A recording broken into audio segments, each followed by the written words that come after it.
So welcome everyone to another CNA Seminar. Today we're extremely pleased to have a homecoming talk from one of our former postdocs, was here from 2015 to 2018, Riccardo Cristoferi, who's now at Harriet University.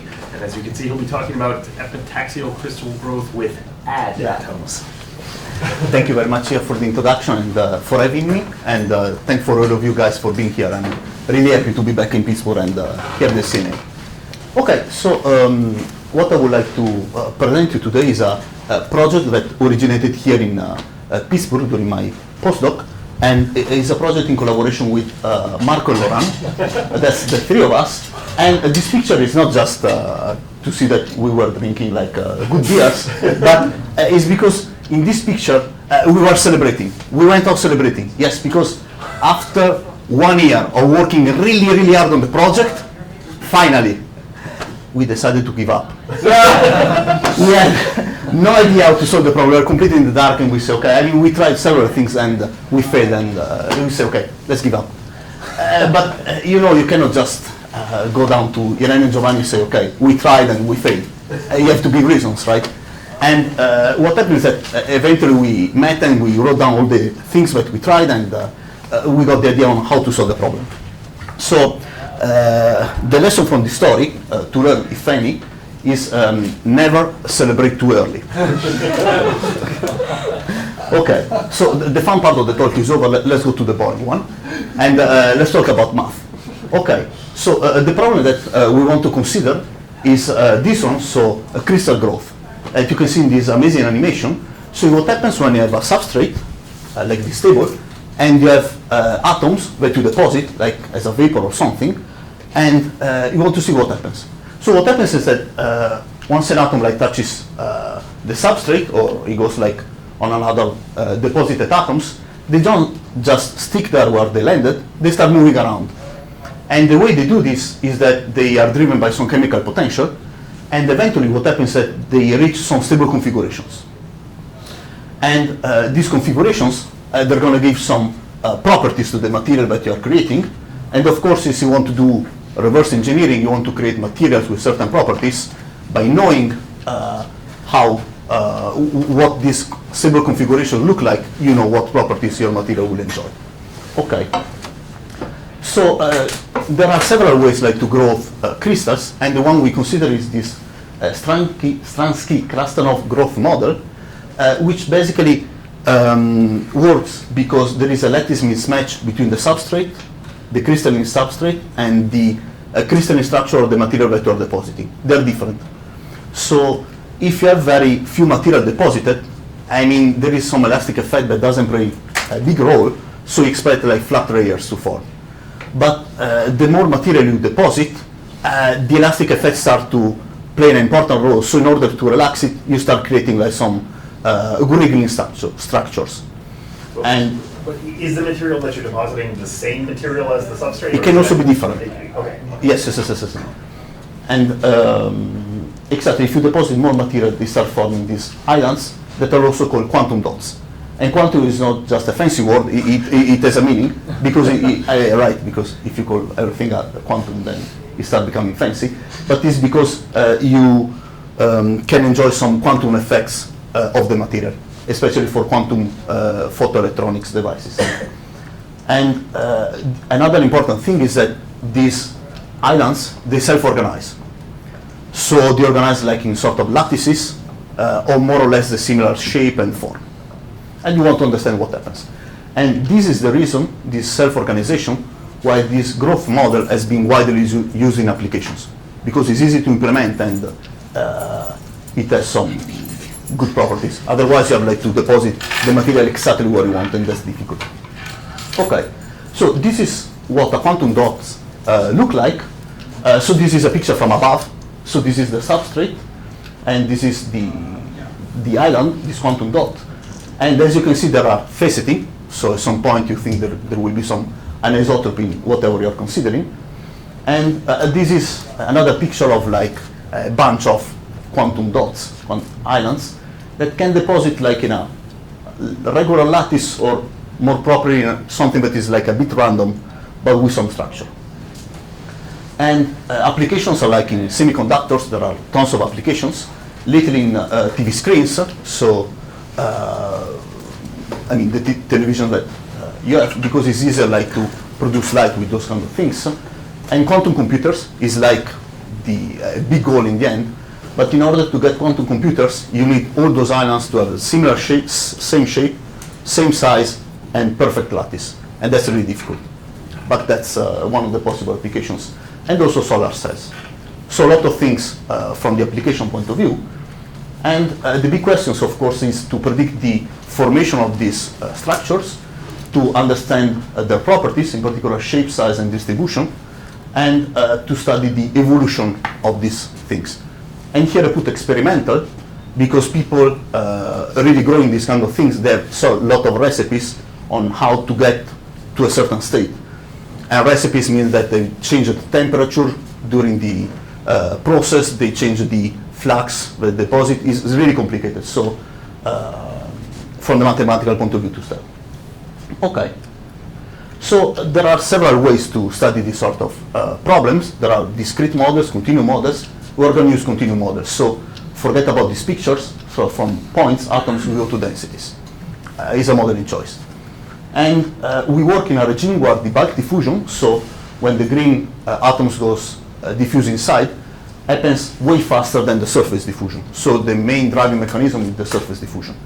There are, of course, models when this is not the case, and models for the intermediate spectrum of things. And we consider a fixed substrate, so the substrate does not deform due to the layers that are deposited. And we care about geometric evolution, so evolution of the shape of this profile.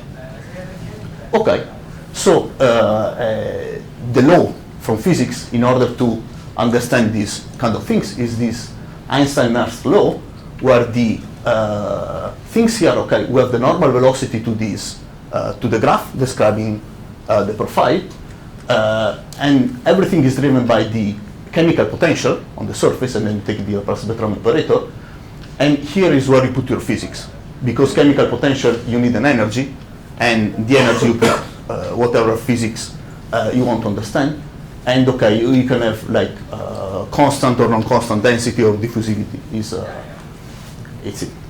Okay, so if you wonder who work in this sort of business, you just have to look around the room and you see two of the main protagonists of the Virtuoso Quartet, who published like a lot of papers on the subject for like the static point of view, the dynamics, isotropic, anisotropic, anything. Okay, but there is a but, because otherwise there wouldn't be the seminar, right? And the but is that on the surface, not all atoms are the same. So there are these guys here that are atoms, and then you differentiate these adatoms. So the difference is that these ones are clustered together, where these ones are the solitary wolves, and they're more free to move on the surface. And the terms adatoms means adsorbs atoms, not absorb with the B, which is different between, means like being inside. Here they are on the surface. And you could ask, okay, who cares? Why do I have to differentiate between these two things? Because it has been observed in the physics literature that taking these guys into consideration on their own helps in describing what happens in the case where you have like solid and vapor interfaces. So where you deposit things via vapor, which is the case for molecular beam epitaxial, which is something that people in application really do.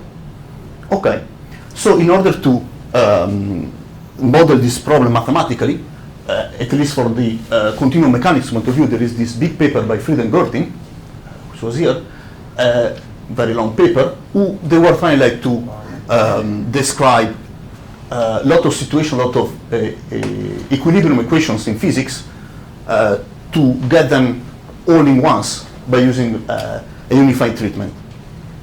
Their point of view is to use like configurational forces. That is something that they introduced.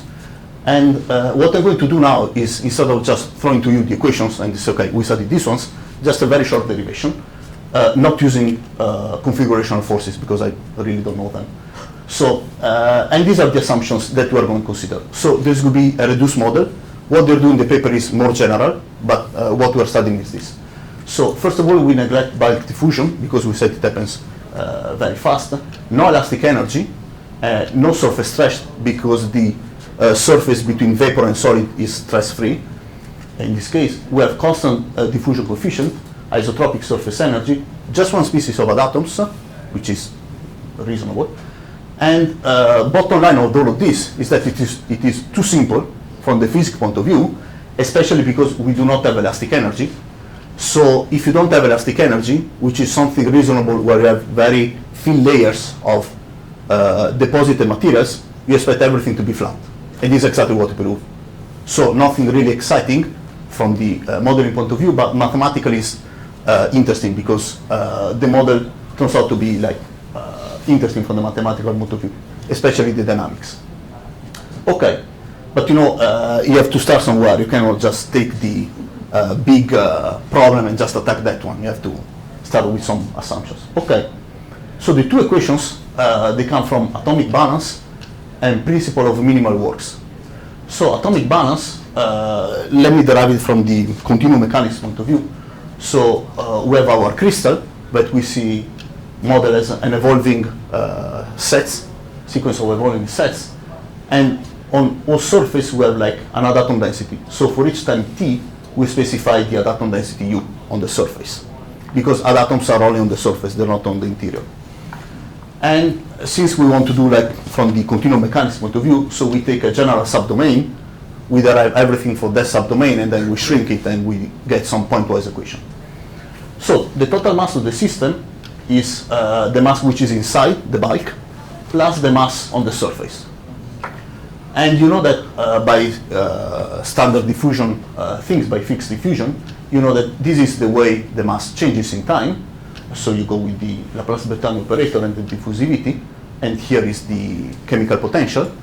But if you compute just the derivative of this one, and you equal these two terms, well, you get an integral equality, but this holds for every domain, so it holds pointwise, almost everywhere, but it's continuum mechanics, so it's everywhere. Okay, right. Okay. And then we go to the minimal principle of minimal works, which is the argument that is in place of the configurational forces one. So the idea is that in order to go from one configuration to the other, you consider the velocity that you go from one to the other, and you want to, and you say that this is, I mean, nature is perfect. I mean, it's the best. So it chooses like the best route to go from one configuration to the other.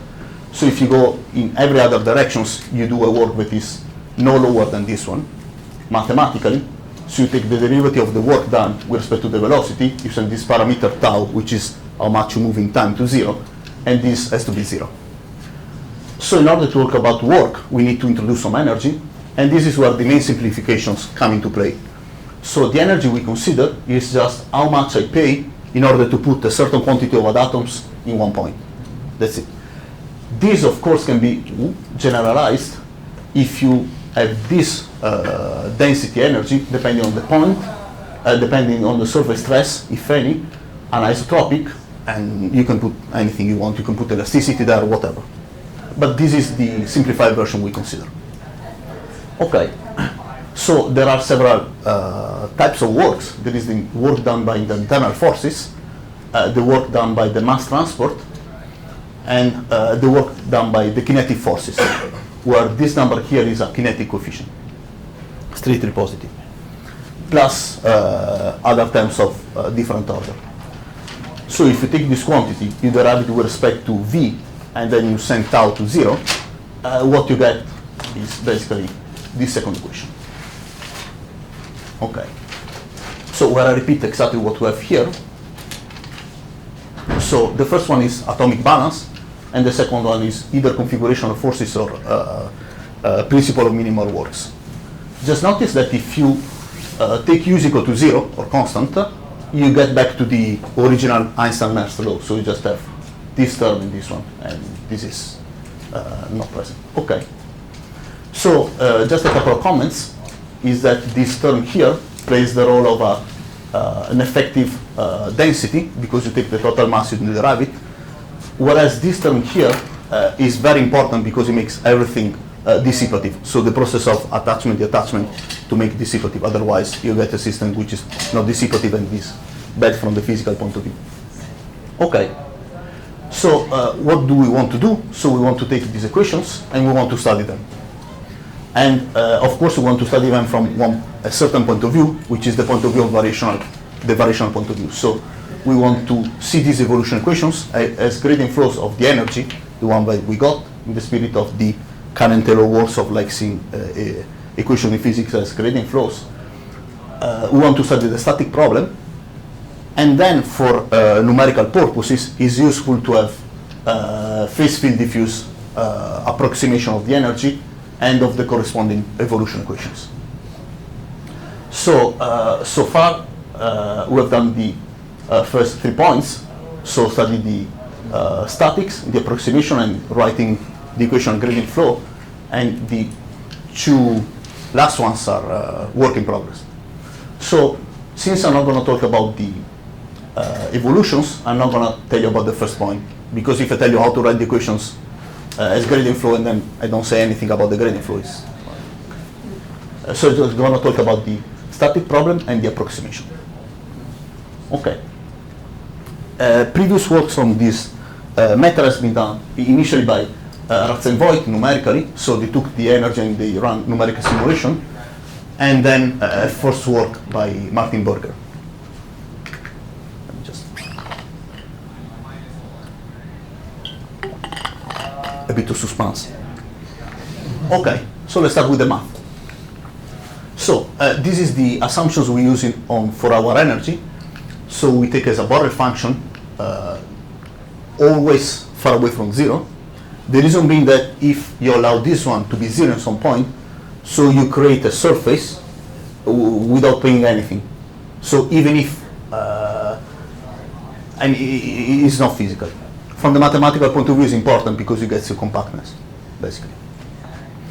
And we consider this function. So it's defined on couples, E, which is the crystal, and here we have done something that I make you notice. So we are not working in the situation where the crystal is a graph over a surface. We work on the situation where the crystal is any shape you want. And you might think that this is more general. Yes and no. Yes, because it's more general, because it's not constrained to be a graph.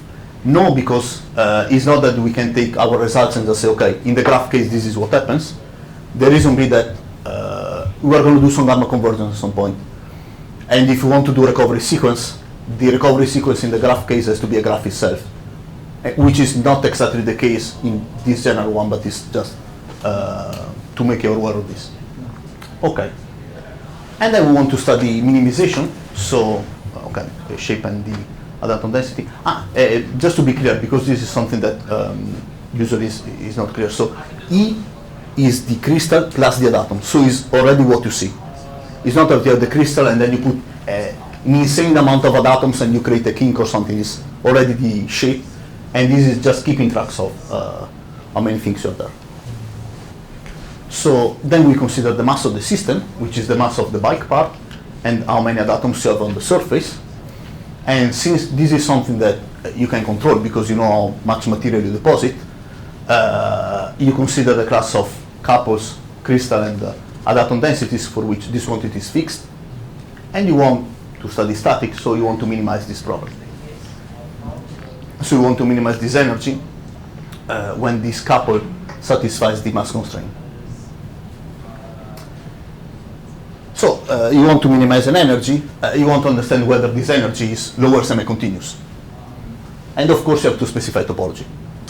So we have 2 objects, we have a set and a density. For the set, we take, the weakest topology we can think of, so it is the L1 topology for characteristic functions that measures the symmetric difference.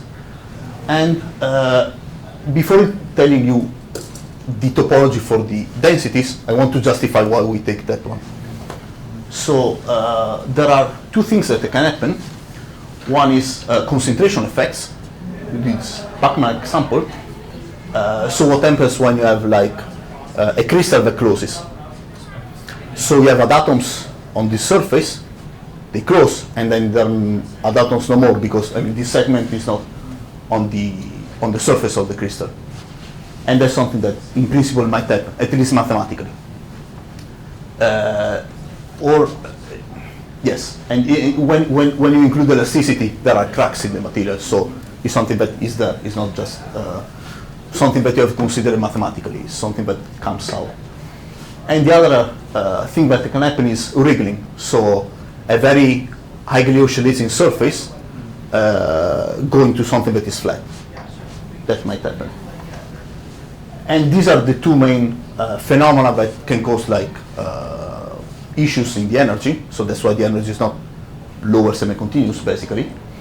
So the idea is that, in particular for this one, here we want to see this density on the surface as a measure, concentrated on the surface. So when you go here, you have a part which is absolutely continuous and a singular part. So the idea is that instead of a couple EU, we consider a couple E mu, where from a smooth set, okay, we take a set of finite perimeter, which is something that you end up with. And instead of a function on the boundary, you take a measure concentrated on the boundary, basically. And then you can generalize to measures that are like any measure. Okay, so we just rewrite the energy exactly with respect. So if your measure is absolutely continuous with respect to the boundary measure, you have your original function, otherwise you have plus infinity. And it is this plus infinity that is causing issues with the lower semi-continuity. Okay. And the topology we choose is, okay, L1 for the sets and the weakly star topology for the measures. You can have, here the issue or like the test function being C0, compass support, the closeness is completely the same, because everything works with locally or just weakly star topology is completely the same. The reason being that, I mean, every time you have a set of finite perimeter, you can just truncate it and have everything in a bundle set, so it's completely the same from the technical point of view. And the nice thing is that here we have a metric, so for gamma convergence we can use the sequential definition, not the topological one. Okay. And as you expect, the relaxed function looks something like this. So the integrand, you take convexification that takes into consideration the oscillating effects. So I mean, here is weak star convergence of measures, so that's what you expect. And then here we have a recession function that in our case is just a number, because this function is scalar, and this takes into consideration the concentration effects, so the closing of the Pacman.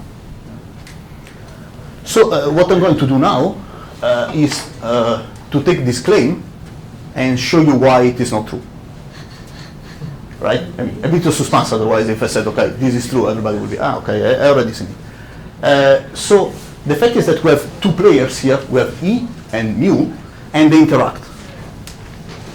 And this is going to cause an effect on the thing that you put here and that you put here. Okay, so of course, before venturing in proving some gamma convergence, you ask yourself, okay, can I copy and paste from somebody else? So what do you do? So you take your favorite book in calculus operations, or one of a trilogy, not mentioned to any books people are writing here, and you look inside and you figure out that nobody did it. To be precise, there have been a lot of works in this kind of matters, but they consider like different topologies, too many assumptions, so it was not something like that we could just take from there. It was something that we had to do from more or less from scratch. The lim is you can adapt results there. So this is what we got, and the difference is here that here instead of convexify your energy, you take the convex subadditive envelope. So you have an extra condition on what you put here, and here you take the slope at infinity of this function that is always finite, because this function is at most linear at infinity. So here is not something that usually when you have just convexification, if this is like quadratic, here you have plus infinity, so you avoid having like singular parts. Here you can always have singular parts.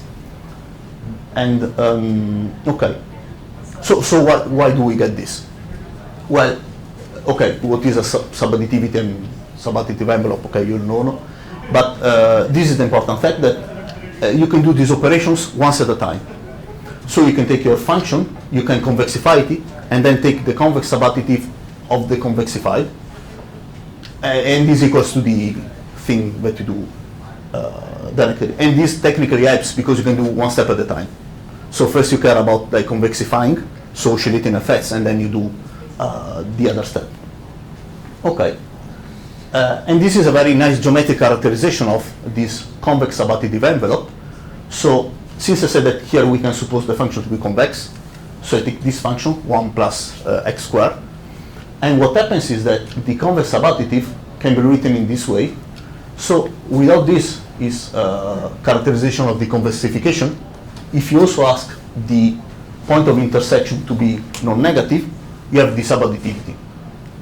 Meaning that basically you take the tangents, and when the tangent touches the origin, then you go linear. Yes. And the two functions, the convex subadditive and the convex function, they coincide up to a point S0. And then it goes linear. And so, you know, you have a function here that is like quadratic, let's say, and you want, when you relax it, you go really down with the energy. You go really down. And so you ask, how can I do that? And the fact is that there is an interaction with the perimeter.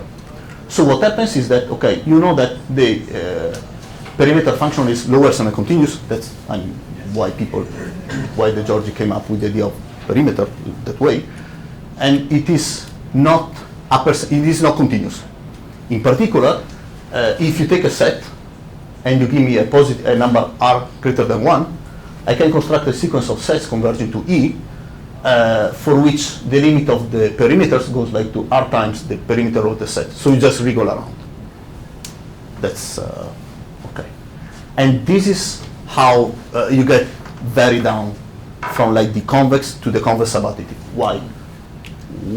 So let's take a smooth set and just a constant adatom density, which is above the threshold where the convexification and the convex subadditive they coincide, because in that region nothing happens, right? So you are like high adatom density. So, and you write this number here as r times this one, and then use the fact that here the function, the convex subadditive, is linear. So what happens is that if you want to compute the convex subadditive in this point, you just have to know how much it is here, and then just multiply by r. And so the idea is that to get this r from the wriggling of the perimeter. So we take our set E, and we take a sequence of sets whose perimeter is going to r times the perimeter of the original set, and this one will be this. So from the energy point of view, the energy of these wriggling sets, since the adatom density is constant, we put the adatom density of the limiting point here, and it goes like here. This one will go to r times the perimeter of the final set, and this is exactly the energy that we want.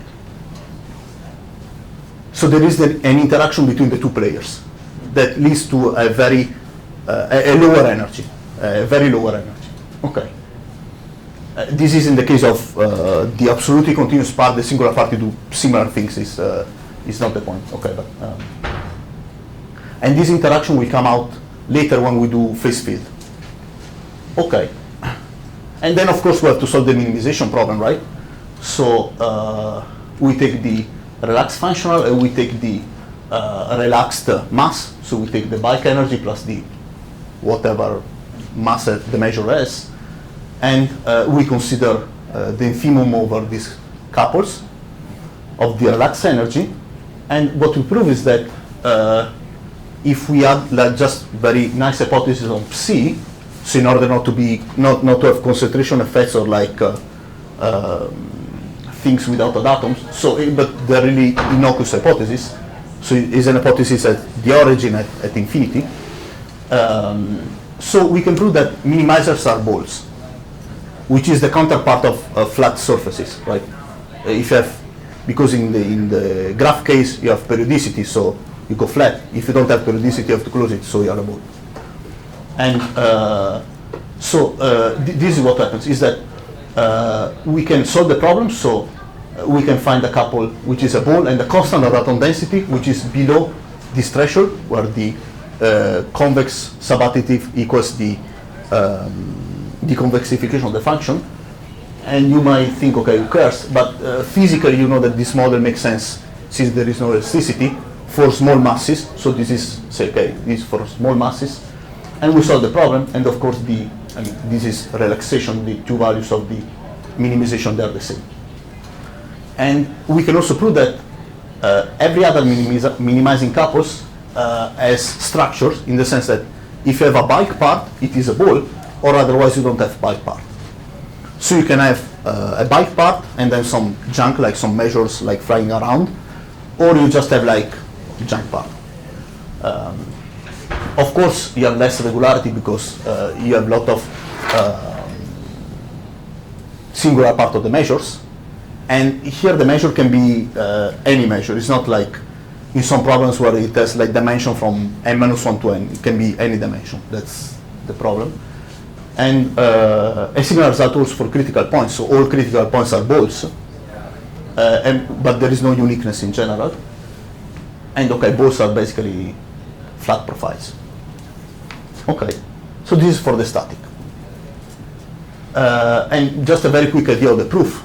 This proof is wrong, but let me just show you more or less how to prove it. So you take your energy, psi is convex, let's assume that it is convex, you apply Jensen inequality, and this stuff here is the average of your adatom density, so you can just take this one to be constant, this constant, and this is the energy of, if you keep your set, and instead of having like a varying adatom density, you just take a constant. So basically what happens is that you reduce the problem to the problem of the shape, E, and for the set E you have the perimeter, so guess what, you have a ball. Of course here we are forgetting about the volume constraint, because every time you change the adatom density and you change the size of the ball, you change the volume. But up to adjusting this kind of thing, this is basically the idea why you expect balls. Okay. Good. So let's see for the phase field model. If you had like to, without knowing anything, let's just write down a phase field model for this one. I mean, you write down the modica mortola, and then you add the density, right? Because the modica mortola will go to the perimeter measure, and then you have this density, and that's it, right? So this is what Ratza and White did in their numeric papers, because they were doing phase field models, and they did it in the case where psi is a specific function, but that's okay. And then they used like matching asymptotic like to prove convergence of the evolution equations. And this is what we want to do rigorously. That's in the program. And here everything works. So you take the modica mortola, you weight it with this density, and then everything converges. So no surprise here. And how you prove it? Well, you know that for the modica mortola you have convergence, and your recovery sequence is a bit better than just like being a recovery sequence for the energy. It's something more because this stuff here converges weakly star to the perimeter measure of the limiting set. So if you have a limiting set EF, your recovery sequence, the phase field functions phi epsilon in H1, don't only like approximate energetically your object, but also like in a very good way. And that's what we are using. So you can pass from the phase field model to the sharp one, and then the sharp one use our result to do the recovery sequence from this one to the relaxed function. So that's basically the idea. Okay.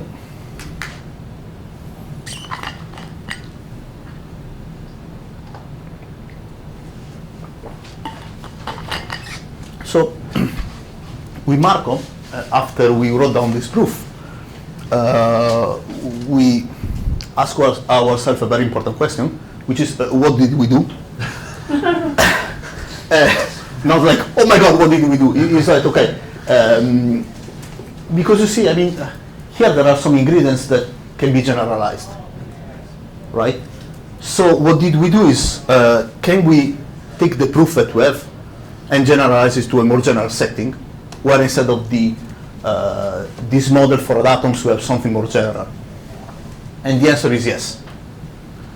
And that's where we exploit the interplay between the two players, the perimeter and the measure, in a generalized setting.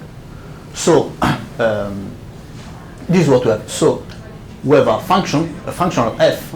Here you just read the perimeter functional that takes like a Borel set and function and gives like a positive number, which is lower semi-continuous every time you fix a set, and such that if you fix the other thing, so the function phi, this is a restriction of a random measure.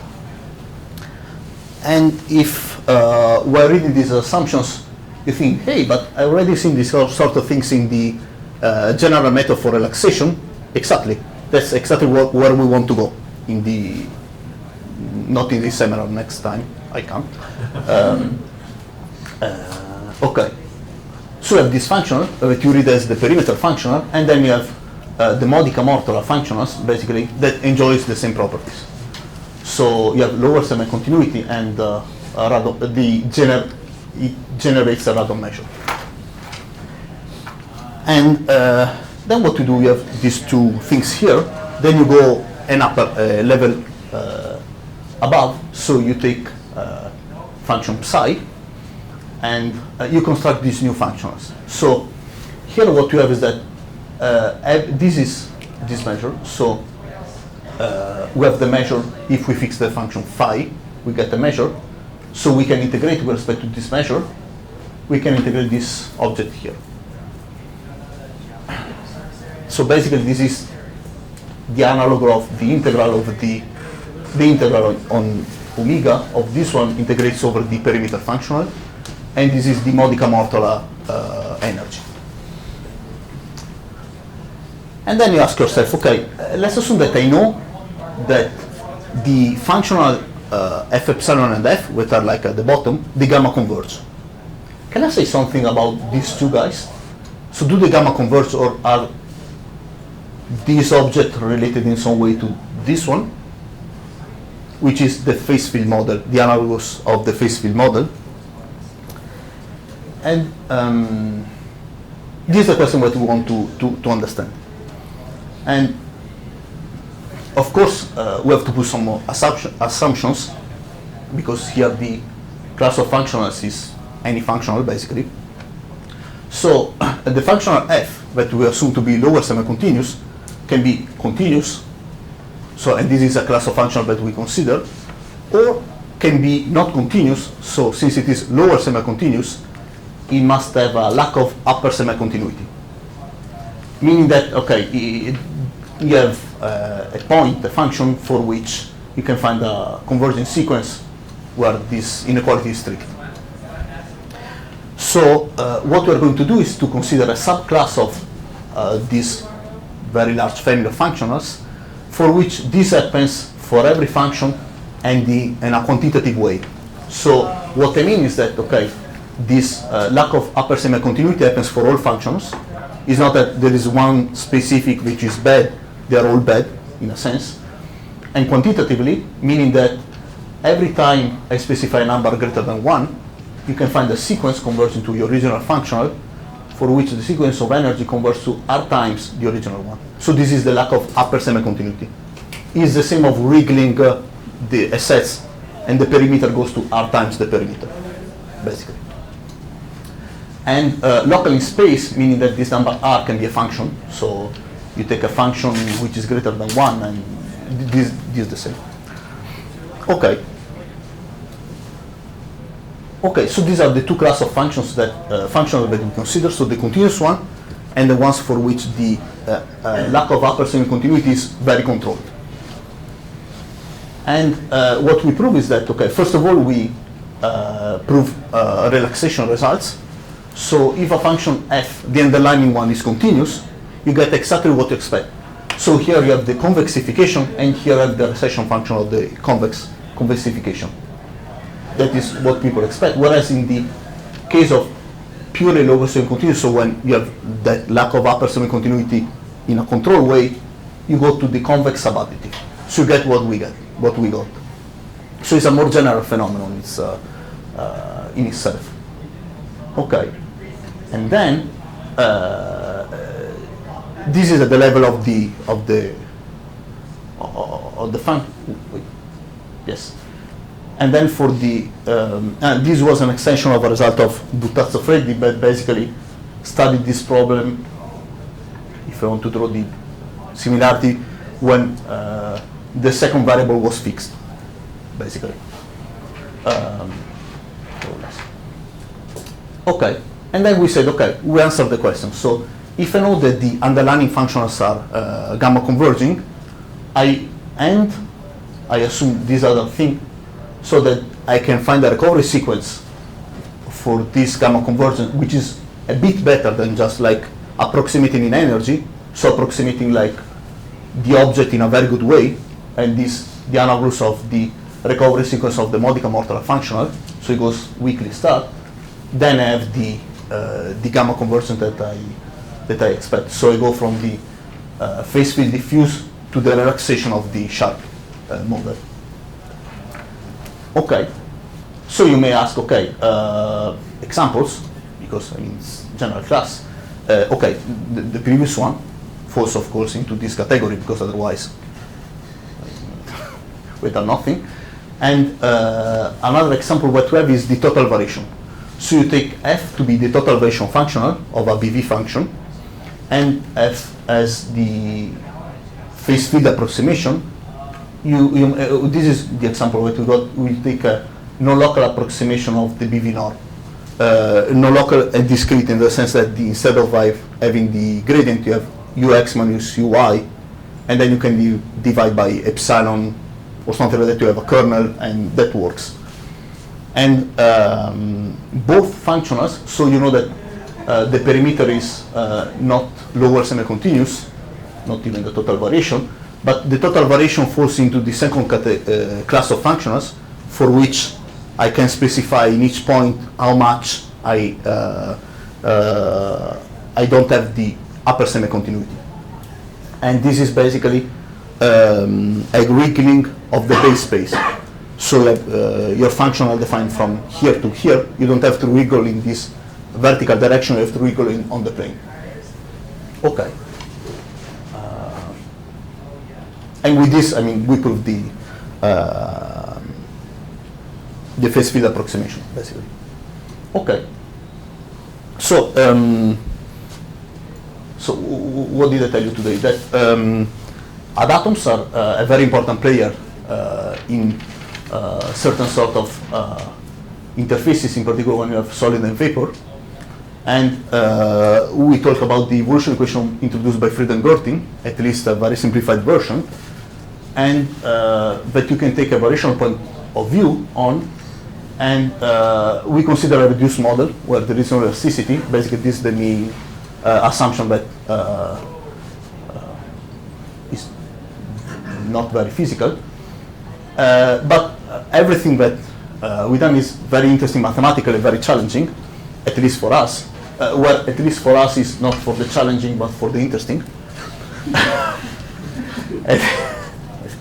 And then we present this general framework for gamma convergence that we hope to be able to extend to, I don't know, like anisotropic total variations, and from there to go to some sort of general method of relaxation. So a way to say, okay, if I have a functional defined on a couple of a pair of objects enjoying these properties, then I can represent it as an integral of a function, and the measure is the measure of their underlying functionals. it's a lot of messy computation, so maybe next time I'm going to tell you about that one. That would be nice. Okay. And what we are going to do now is, okay, the second part, so study the gradient flows. So the sharp interface, the phase field, do existence, and prove that, I mean, the approximate energy is really an approximate one. So, you know, when you send the parameters to 0, they converge.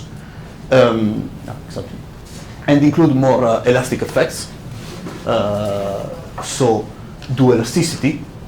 And here you have to reduce to thin films because it's difficult to understand, to characterize the cracks that you can have. Usually in 2D, that has been done by Irene, Giovanni, Nicola, and Max. But recently there is a work by Vito and Manuel, Vito Cresmala and Manuel Friedrich, who were able, like, with a lot of machinery and estimates to do the thing in 3D. That require really fine estimates in BD. BD because, you know, you have elasticity, so you need take the symmetrized gradient. Then to go vectorial, so to have more species of adatoms. So the density U, instead of taking value in R, takes value in Rm. And that will make the analysis more difficult because instead of having like some convex subadditive envelope, we expect some quasi-convex subadditive envelope that will be a bit difficult to get with the techniques we have now. Reason being that what we do now is that we just have one direction and we oscillate the sets to get that one. If you have multiple directions, you can oscillate in, I mean, it's not just copy and paste from this one. And then to maybe have some numerical simulation to prove that, okay, this model gives better predictions than the usual models. And that's all. Thank you.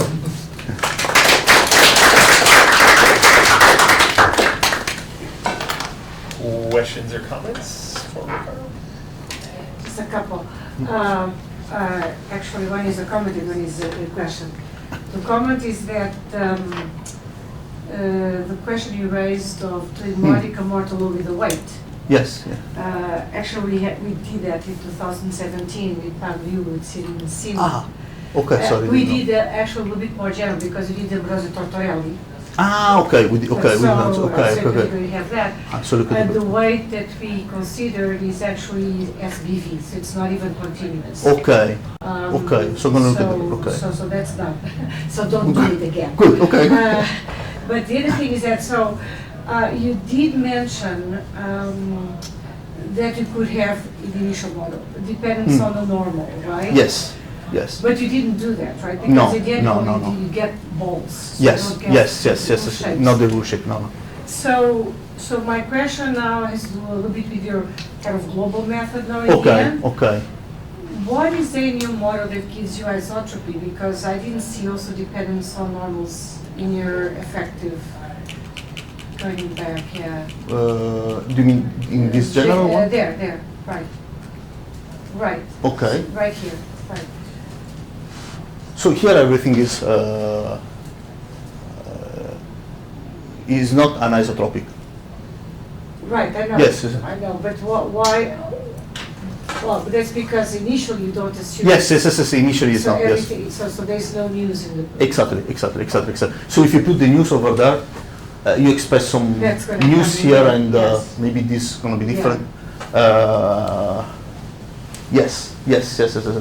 Because That's at the level of the F5. yes. That I think will require like at least not in this general setting, but for the perimeter functional to regrow in certain direction on each point. At each point, like to Right, regrow in yeah, a specific it could be, direction. Yes. different, right, Yes. yeah. And I'm not sure exactly what to expect, so I say nothing. But yes, that's something that we want to consider. Right. Also because we've seen in one of the first pictures were like the top vision of the quantum dots, and there was faceting, so anisotropy has to enter at some point. Right. So, part of me wants to say that what's missing somehow is a situation where you actually have a substrate somehow. Would it be possible to push this sort of situation into let's say configurations where the underlying set E, or at least in the previous notation, E was, let's say, confined to a half space, and then there were gravity acting on the system or something like that? I mean, that would be the graph case. Not necessarily, right? What do you Because you mean? could have a droplet of the crystal forming like this, that's not a graph, right? So you mean, okay. So you mean that you put it like on a thing and you let it grow there. Yeah, So you have but it doesn't have to come out, right? Like you could take So a droplet of crystal and deposit it on a surface, Okay. and it could come like this. But so you have a still constraint not on be how it can grow. It cannot grow like in that direction. Sure. That would be okay. Yeah, because I mean, in practice, you hold it like Sure. the And crystal this is is not. something where you would sort of break the fact that you're getting balls is the Yes, yes, yes, yes, yes, right? yes. Like, So I mean, probably in that case, with no elastic effect, no anisotropic, you. But you would If I need do- to include, I think, a gravitational potential term or something. So like, otherwise, Gravitational, because okay. what would happen is then you would just pull it away from the surface. And Yes, then you'd yes, have a yes, ball yes, up yes, yes, here. yes. So the point is you need some sort of energetic thing that says, look, you want to splat onto the surface. Okay. Yes, that of course will depend on the surface energy between the crystal and the substrate Sure. and the crystal, because maybe it's more convenient to be here than be here. But yes, and with the gravitational potential, of course, because it's okay, it has to be there. But because the fact is that in understanding, usually when you do the graph case, is that you think that basically gravity is telling you that you cannot have like a part here and the floating part here, right? So you do not have a gravitational term per se, but you say, okay, it is a graph, so that's why. But just saying, okay, I have a. Okay. What other sort of silly reason for thinking about this is, I mean, the Okay. first pictures that you showed were you're dropping the stuff on, Yes, on yes, the yes. surface, which is a gravitational process, right? But yes, but for that one, we just consider when the things are already on the substrate. Okay. Yes, because okay, the original equations, they also take into consideration the deposition process. So they have a flux, they have everything, and the flux you can modulate it. It's yes. And I think there are also more sophisticated models where you also take into consideration when you really touch here, you have a mobility that can change it on time, right? Because maybe at the beginning you're like more free to move, and then the more you stay, the more you are attached or something like that. But okay, but with the gravitation, okay, I think. Anything else? Okay, let's thank Riccardo again.